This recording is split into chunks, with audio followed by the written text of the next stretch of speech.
What's up, gamers? Welcome back to Disney Dreamlight Valley. I have been playing the new Storybook Vale expansion pass, and I have a lot of thoughts. So in today's video, we're going to talk about all the things I love about the DLC, things I don't love, and maybe some features that you might have missed. If you're new to my channel, hello and welcome. My name is Jamie, and I make lots of Dreamlight Valley content just like this, so I would love for you to hit subscribe and turn on your notifications so you never miss an update from me. Now, if you saw my live stream of the expansion on launch day, I actually did not get all of the exclusive items in Moonstones for buying the magical edition. Or at least I didn't get them right away. I ended up getting all of my missing rewards in the mailbox later on that day. This adorable dress that I'm wearing was included in that, along with my amazing new house skin. I am obsessed with this house and the dress, honestly. It's so adorable and my new favorite for sure. One thing I wanted to note about this dress is that the shoes are a part of the dress. You can't change those. You can change the socks and other accessories, but you can't change the shoes that go with this dress. So I thought that was interesting. The wings I have on are from the Vale Scrooge Shop. The Scrooge Shop that you find in the Vale does have exclusive DLC items in it. I also got this cute little Pegasus companion. I love the pose that we get with these little guys. It's so sweet. I haven't gotten the dragon companion yet, so I'm not sure what the pose is for him. I've actually tried to avoid anything about the DLC online because I wanted to discover everything on my own. So I'm trying to avoid spoilers on that. I did get an owl, so here is the owl pose. This is so precious. The companions in this DLC are the best in the game in my opinion. And while we're looking at the camera, we do have a new glider pose, which is really neat. And as I suspected when I read about this feature, we will be able to take photos of our character wearing the wings as a glider, and we're hovering. So I can't wait to see the dream snaps that everyone comes up with using this pose. I also found out that there's been an improvement to the wings when you're using them as gliders. You can see the animation is way better for these Maleficent wings. It really looks like you're flying now, which is amazing.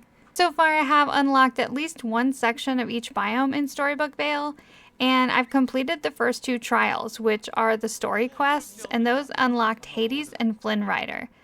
I was pleasantly surprised to find out that the original voice actors for these characters came back to voice them in the game. This is not a thing that happens that often. I'm actually not even sure if any of the other characters have the same voice actors, but I'm so happy about this, especially with Hades, because he's just so funny and such a fantastic character. I love him. Storybook Vale is so beautiful. I really feel like this expansion is already way better than the first one. I did enjoy the Rift in Time, and I thought it was a lot of fun. But I'm glad that it came out before this one. I feel like I would have been a little bit disappointed with Eternity Isle if we had gotten the Storybook Vale DLC first. The whole autumn storybook vibe that the bind has is just so magical and cottagecore, and I think it's such a popular aesthetic in the cozy community, which is why it's such a big hit with players. I want to move my whole valley here. Realistically, I'm just going to bring the new decorating elements over to the valley, which I've already started to do a little bit. The other two biomes that we gained with this DLC are also just as equally stunning. When you stand in the Library of Lore facing the Lore Keeper, you can see both the Ever After on the left and Mythopia on the right. And I just thought that was so cool. Mythopia feels like you've stepped right into the Hercules movie. It's so bright and vibrant. You'll find the cute little winged horses over here. It's just absolutely beautiful. Ever After is an enchanting forest very much inspired by Alice in Wonderland, which I thought was an interesting choice.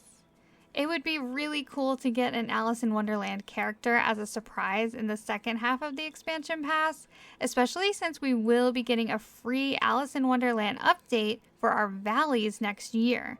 But as of right now, we are for sure getting 5 characters from Storybook Vale, if we remember to include Maleficent and most likely Aurora. And we will get 5 characters with the Rift in Time expansion, so it would be a long shot for us to get another surprise character. But that's an interesting choice to go with an Alice in Wonderland theme over here. I am really enjoying the new royal net and catching snippets and solving the tapestry puzzles with the Lore Keeper. I find this whole process far more enjoyable and rewarding than the time bending. I just couldn't get into the time bending. I found it to be tedious and a little bit boring at times. I still haven't been back over there to complete that world, but maybe now that we can dismantle the resources to make that whole process easier, I'll finish it eventually. But honestly, I just enjoy this world so much more. I can definitely see myself completing everything over here. It is taking me some time to play through this content, which I'm happy about because I feel like it's so easy to blow through everything way too quickly. It does take quite a bit of storybook magic to open up new areas, and you also use it for crafting quite a bit, so it's taking me a while. Now, are there any downsides to this DLC? Yes and no. I don't think I have any complaints about the content itself. The story is awesome, the characters are all fantastic choices that I'm really excited to have. The only problem I have so far is the number of glitches and how buggy this update is. There are outfit clipping issues. The characters that are your snippet catching buddies are having a hard time. When I catch snippets, the character I'm hanging out with will run away from me, either to like a mining rock or a seemingly random place in the biome to throw out the bonus snippets. It's kind of funny when it happens. Merida likes to run backwards all glitchy when she does it. Some of the quests are a bit buggy as well. I had a hard time progressing with quests that require I watch characters have conversations. Sometimes they would just stop talking to each other mid-conversation, and I'd have to exit the game and come back. I'm also having a problem in the bind with my flowers all spawning under this bridge. If I try to pick them up, my character freezes and I have to force close the game. I tried to use the vacuum to get them. I figured the vacuum would pick them up from under there, but it hasn't worked either, so I'm just gonna have to wait for them to patch that. Unfortunately, I need a specific flower from this biome in order to progress with the main story, so I'm just stuck.